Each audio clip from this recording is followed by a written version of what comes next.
हे ईश्वर, हमें आत्मशांति दो उन चीजों को स्वीकार करने की जिन्हें हम बदल नहीं सकते, हिम्मत दो उन चीजों को बदलने की जिन्हें हम बदल सकते हैं, और इन दोनों में भेद जानने की सद्बुद्धि दो।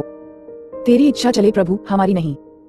सिर्फ आज के दिन, अप्रैल 12, एक बड़ी रचना। सारी आध्यात्मिक जागृतियों में कुछ समान बातें हैं। हमारी जिंदगियों में अकेलेपन का खात्मा और दिशा का एहसास कुछ समान बातें हैं। बेसिक टेक्स्ट, पृष्ठ 47। कुछ तरह के आध्यात्मिक अनुभव तब होते हैं जब हमारा सामना अपने से बड़ी चीज से होता है। हमें लगता है कि हमारी समझ से परे की शक्तियां काम कर रही हैं। हमें बड़ी तस्वीर की सिर्फ एक झलक नजर आती है और उस क्षण हमें विनम्रता प्राप्त होती है।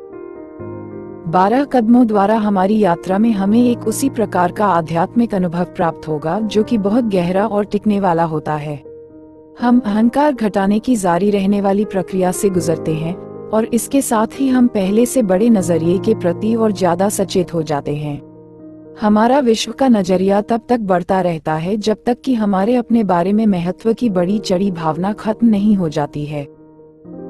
हम अपनी नई चेतना से अब अपने आप को बाकी मानव जाति से अलग महसूस नहीं करते। हम शायद यह न समझ पाएं कि दुनिया ऐसी क्यों है जैसी कि यह है और लोग आपस में इतनी क्रूरता से क्यों व्यवहार करते हैं, लेकिन हम पीड़ा को समझते हैं और सुधार में हम इस पीड़ा को कम करने के लिए ज्यादा से ज्यादा कोशिश कर सकते हैं।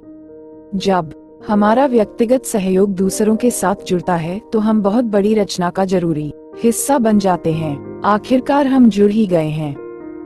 सिर्फ आज के दिन इस विशाल रचना में मैं सिर्फ एक अदना सा व्यक्ति हूँ।